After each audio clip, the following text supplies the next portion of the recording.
kalian ke suatu tempat yang kalian sendiri tidak akan pernah tahu ada di mana.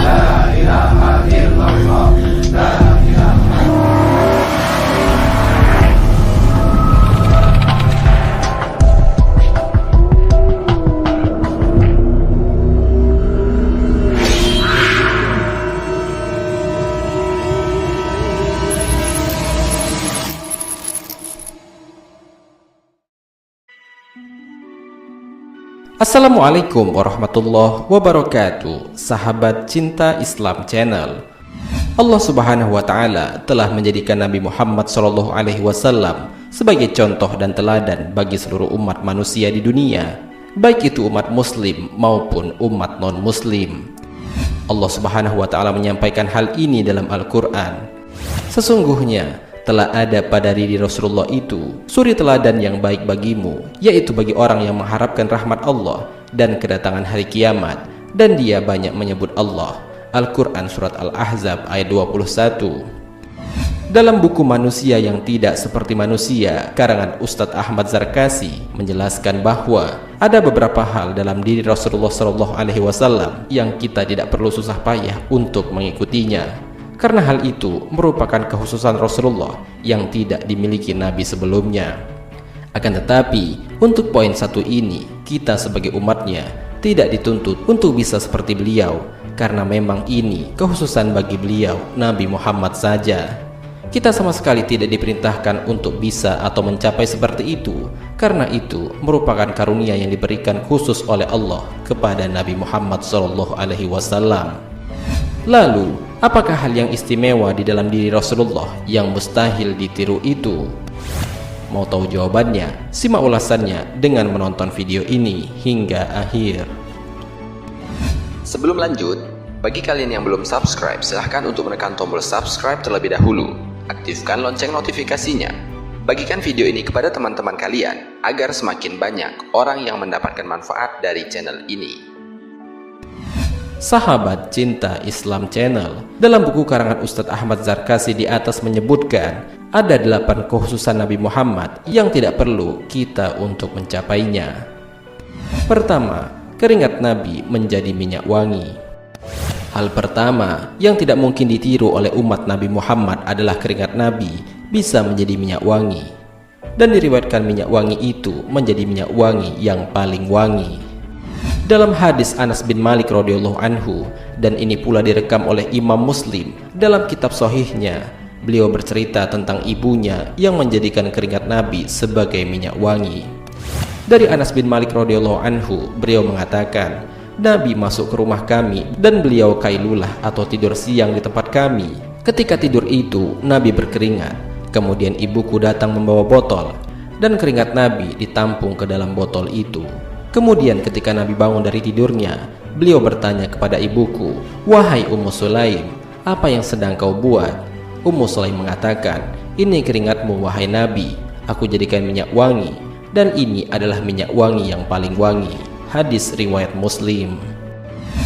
Kedua, lidah Nabi menjadi obat. Hal ini direkam oleh banyak perawi hadis. Sahabat Thalq bin Ali mengaku pernah digigit kalajengking di kakinya, lalu Nabi meludahi kakinya pada bagian yang digigit itu dan mengusapnya. Seketika hilang sakit dan berhenti darahnya keluar. Thalq bin Ali mengatakan, "Aku digigit oleh kalajengking ketika aku di dekat Nabi, lalu Nabi meludahi kaki dan mengusapnya." Hadis riwayat Ahmad dan Ibnu Hibban. Ketiga, Nabi SAW tidak punya bayangan. As-Sayyid Muhammad bin Alawi bin Abbas Al-Maliki, ulama kenamaan dari kota kelahiran Nabi Muhammad SAW, yaitu Mekkah Al-Mukarramah, dalam kitabnya Mafahim Yajib Antusohah menyebutkan beberapa kekhususan yang dimiliki oleh Rasulullah SAW. Di antaranya adalah bahwa Nabi tidak memiliki bayangan, karena memang beliau adalah cahaya, dan cahaya tidak pernah memiliki bayangan. Hal ini didukung oleh doa Nabi itu sendiri yang meminta kepada Allah Subhanahu wa Ta'ala untuk dijadikan sebagai cahaya. Keterangan ini disebutkan oleh Imam Muslim dalam kitab hadisnya yang menjelaskan tentang bacaan Nabi Muhammad SAW dalam doa sujudnya. Ya Allah, jadikanlah dalam hatiku cahaya, di pendengaranku cahaya, dalam penglihatanku cahaya, di sebelah kananku cahaya, di sebelah kiriku juga cahaya, di depanku cahaya, di belakangku cahaya, serta di atasku cahaya, juga di bawahku cahaya, dan jadikanlah untukku cahaya, atau riwayat lain, jadikanlah aku cahaya. Hadis riwayat Muslim. Keempat, hanya mata yang tidur.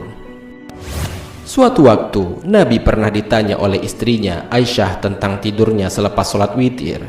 Aisyah bertanya kepada Nabi, "Wahai Rasul, apakah engkau tidur setelah sholat witir?" Beliau menjawab, "Betul Aisyah, sesungguhnya mataku tertidur, akan tetapi hatiku tidak pernah tidur." Hadis riwayat Malik.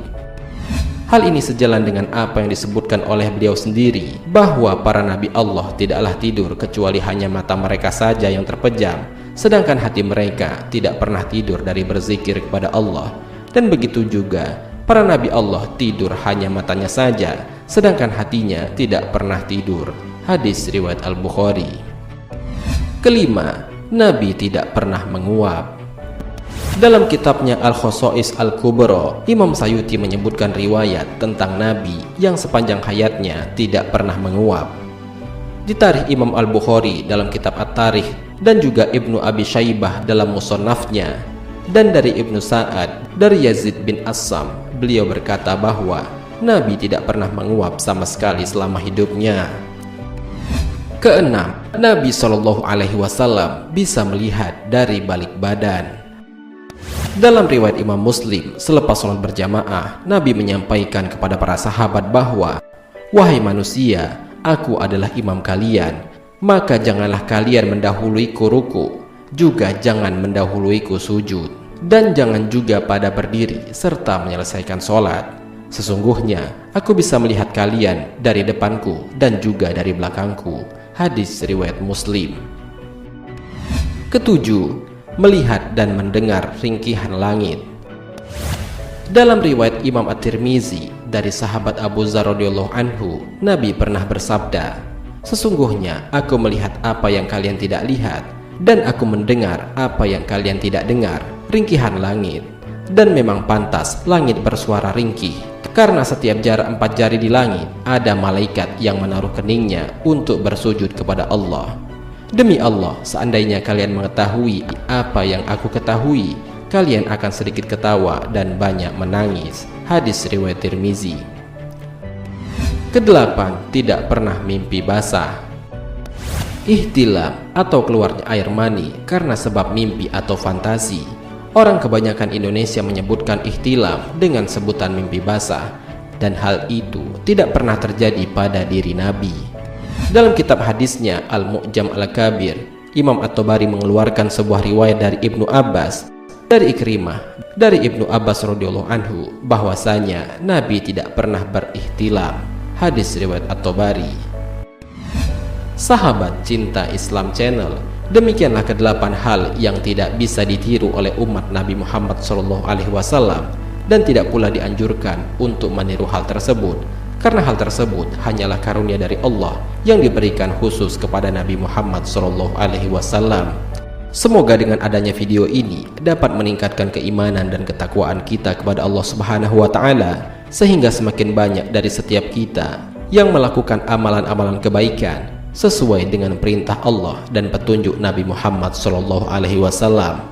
Marilah kita berdoa kepada Allah Subhanahu wa Ta'ala, semoga kita semua diberikan jalan yang lurus oleh Allah untuk tetap istiqomah dalam iman dan Islam, sehingga kelak dapat diridhoi oleh Allah untuk masuk ke dalam surga dengan hisab yang ringan. Amin ya rabbal alamin. Wallahu a'lam bishawab. Jika terdapat kesalahan dalam penyampaian ini, admin mohon maaf, dan itu merupakan kesalahan dari admin sendiri. Jika ada benarnya, itu adalah dari Allah Subhanahu wa Ta'ala. Semoga bermanfaat. Wassalamualaikum warahmatullahi wabarakatuh.